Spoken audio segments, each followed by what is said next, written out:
Good morning and welcome to another wonderful day. It is outnumbered live on your screen.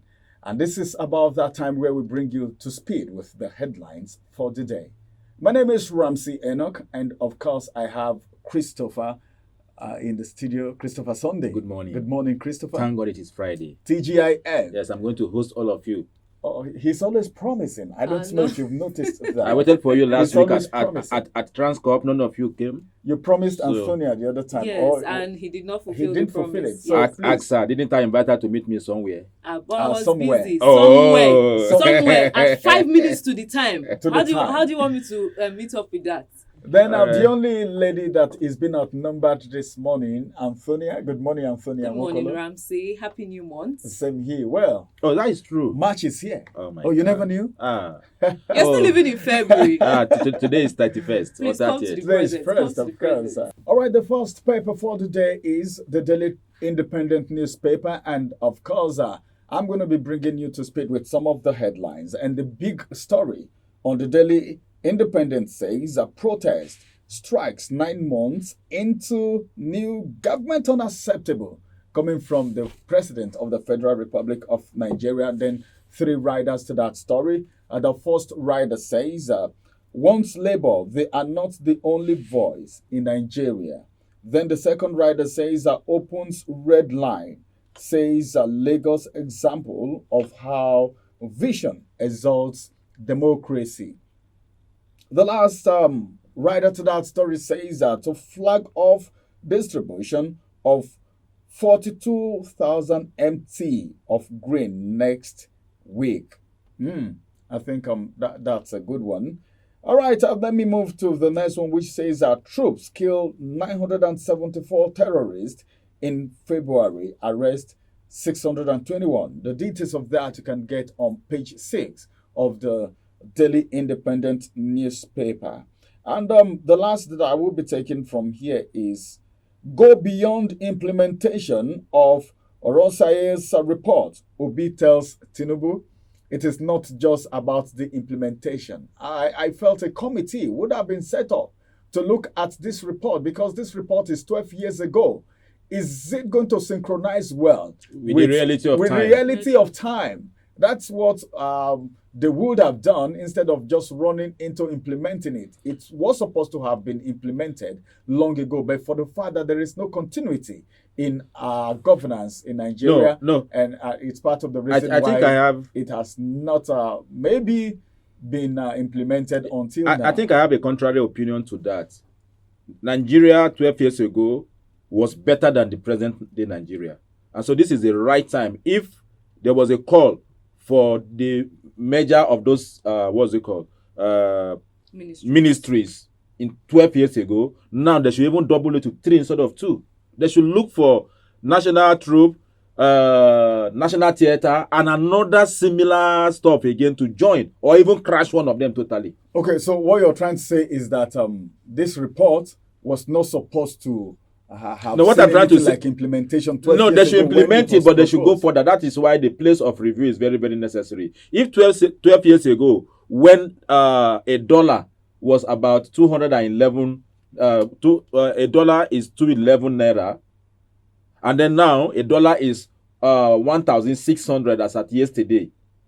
So now, instead of even merging 2 ministries, they should not merge. They should even crash one, scrap one out. Well, Not some even merging. were actually scrapped. Well, that's the reason we talked about the review. Well, 12 years after, this is what has happened. But then Peter Obi is saying, well, apart from implementation of this report, something else should be done. All right, and this is going to be the size of the headlines from the Daily Independent this morning as we move to the next paper. All right, from Daily Sun, Nigeria must be decentralized, says Professor Shoyinka. He made that call yesterday during the 50th anniversary of the Punch magazine in Lagos.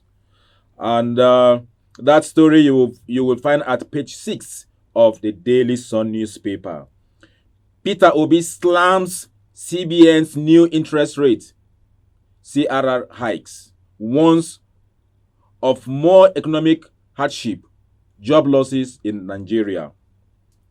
And then in Benue, State, Benue confirms 9 deaths, 46 cases of Lassa fever. I think this should be a clear call to other state governors, especially in the North Central, Kogi, Kwara, Jos, Abuja too, since Lassa fever is in Benue State now and 9 have been confirmed dead. I think there is need for the National Disease Control and Emergency Ministry or Department to sit up on that. Troops killed 974 terrorists, rescued 466 kidnapped victims in February. Now, my problem with that is that when you arrest, when you kill 974, you made some arrests. Where are they? Now, of late, we start here, not even of late, before now, that Boko Haram, what's it called? Boko Haram members, those who repented, have been sent back into the society, giving us assurance that they won't go back to such heinous crime again. But how are we sure that this is true?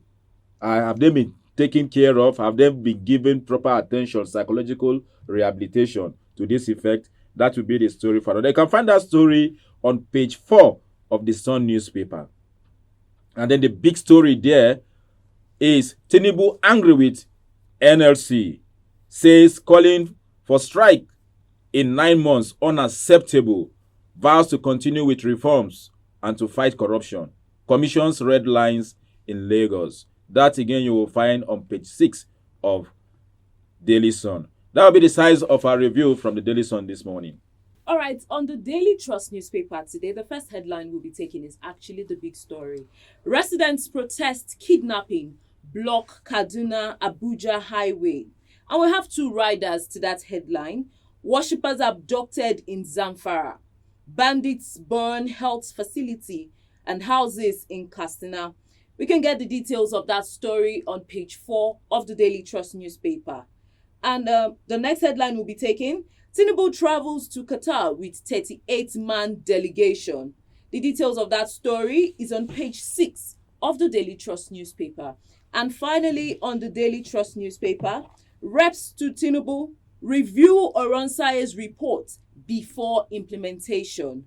And that story is on page 5 of the Daily Trust newspaper. And that will be the size of the headlines from the Daily Trust newspaper. All right, thank you very much, Antonia, for that. I think the issue of reviewing of the reports before implementation is coming from so many angles. But then a committee has been set up already to look into this. Let's get to the next paper, which is going to be our last for the day, and that's the Vanguard newspaper. Directly above the headers, we have this one which says, Nigeria imports $4 billion worth of steel annually, says minister. And the details of that you can get on page 19 of the Vanguard newspaper. Hardship. Government should stop taking us for a ride. This is coming from Soyinka. Wale Soyinka is speaking out. This to tell you that everyone is feeling the heat of this hardship. And the details of that you can actually get on page 8 of the Vanguard newspaper. Then I have this one coming from Tinubu to NLC, the President of the Federal Republic of Nigeria, which is on page 10. It says, it's unacceptable to judge me in 9 months. It's unacceptable to judge me in 9 months. That is Tinubu speaking to NLC. Then the big story from here says a confusion over NIN BVN link to bank accounts. And the details of that you can get on page 5. Then 2 riders to that story. The first rider says a CBN mom over deadline. Then the second rider says as customers lament network failure. Well, network failure, I don't know what happened, but I wouldn't want to mention any subscriber right now. But then it was a massive failure all over the country a few days ago. And this is going to be the size of the review for this morning. And we want to go on break. After this break, we'll bring you the big story. Follow us on our social media handles at Oweleke TV. Visit our website at www.oweleketv for a thrilling journey. Oweleketv, rising star at the fairground.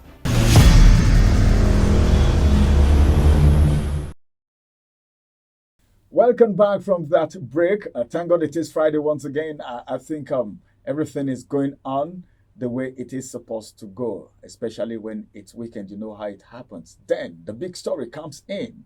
When the big story is coming in, you expect something really big.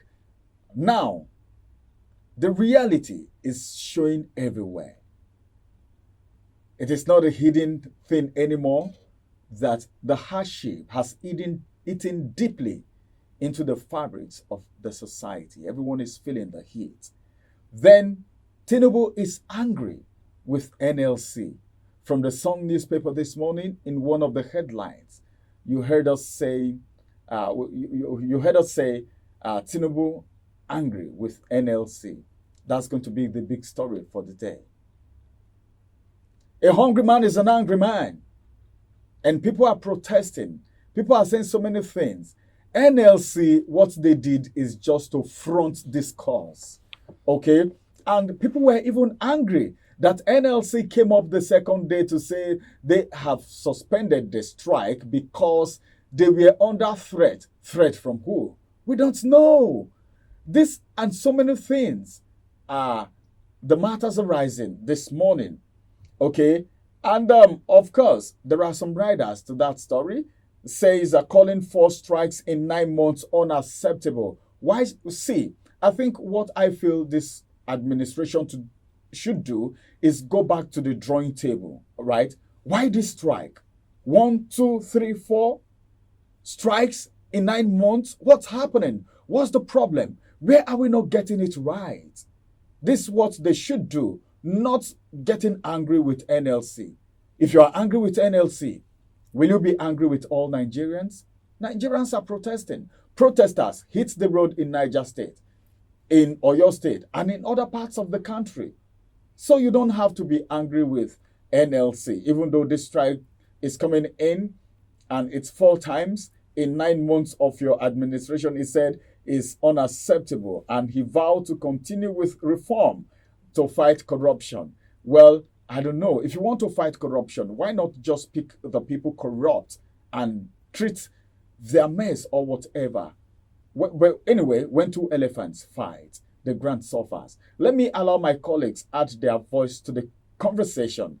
Is it right? Is it okay for the President of the Federal Republic of Nigeria to be angry with NLC for fronting a protest that is on cause? Because almost everyone in the country is feeling the heat of what is happening right now in the economy. The hunger is everywhere. So let's add our voice to the conversation. Tinubu said he is angry with NLC. Does he have the right to be angry as a father? Your son is hungry and say, Daddy, I am hungry. I need food.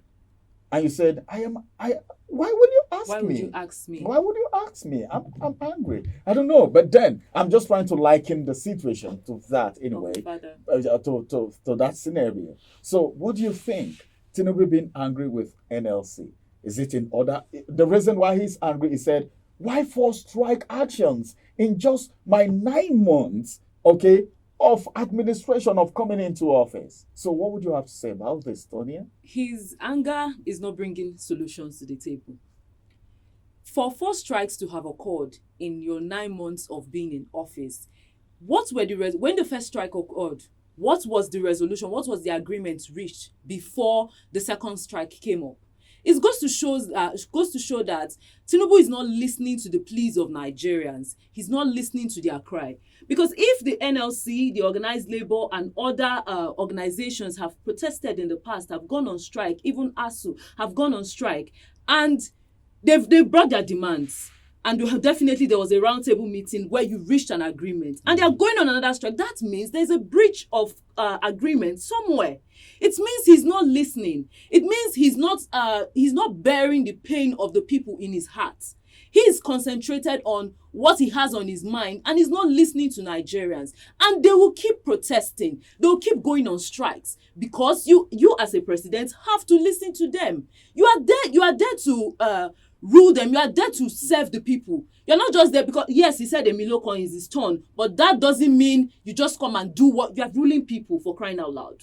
You're ruling people, for crying out loud. So at least you should do what the people want. I don't know. It is this part of the world that leaders refuse to be servants. Okay? Because leadership is servanthood. Yes, absolutely. That's what I feel it should be. Let me get to Christopher now. Christopher, he said, despite the strike action, 4 strikes in 9 months of his administration, he said he has vowed not to go back in these reforms because all he's trying to do is to fight corruption.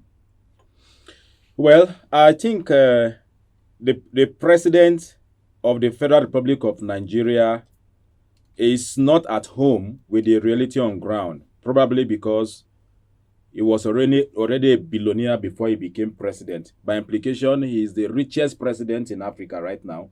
So he's imagining that whatever he's enjoying in his comfort zone now is what a lot of Nigeria are enjoying. Now, he mentioned 4 strikes. The first strike that came on board when Tinubu became president was from the National Association of Medical Practitioners. And it was a carryover of agreement, just like Antonia has said, from Buhari's administration because of the agreement they had, and they never, ever implemented it. The second strike was the one from ASU, the same thing, implementation of agreement. But what amazes me is that each time we have new government in power, within 2-3 months, all their needs are made. The National Assembly, House of Representative, and the Red Chamber, you see them giving themselves millions of naira immediately they enter the office without paying attention to the needs of those that the poor masses are having contact with. Now, how many of their children are in school? So, the words, it is all about them and not all about the people. Exactly. Now, you are angry. No, okay, the first strike that has the collection of all stakeholders in Nigeria is this last one that the NLC was threatening to back out. And that is why I blame the NLC for not taking advantage of that threat. If they are taking advantage of that threat, by now, Tinubu, this journey Embark to Qatar wouldn't have gone. Because you cannot tell me that, just like you gave an analogy, you have a child who is crying, "Daddy, I am hungry. Instead of you to look for food to serve this child, you go and look for a koboko to flog him.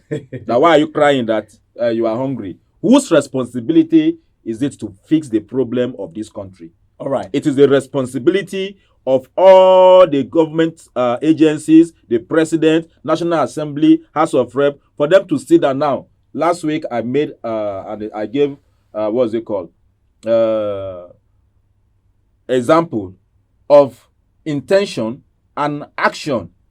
The policies may be wonderful policies, but the timing and also the reality on ground now is that you are bombarding Nigerians with so many policies and reforms without making an underground work. For instance, removal of subsidy. Where is he said he's trying to fight corruption, but then if you're fighting corruption, why not put some things in place now, so that the effect will be minimal? Exactly, like the issue of removal of fuel subsidy. The green bus they bought for the past December till now is about 6 months.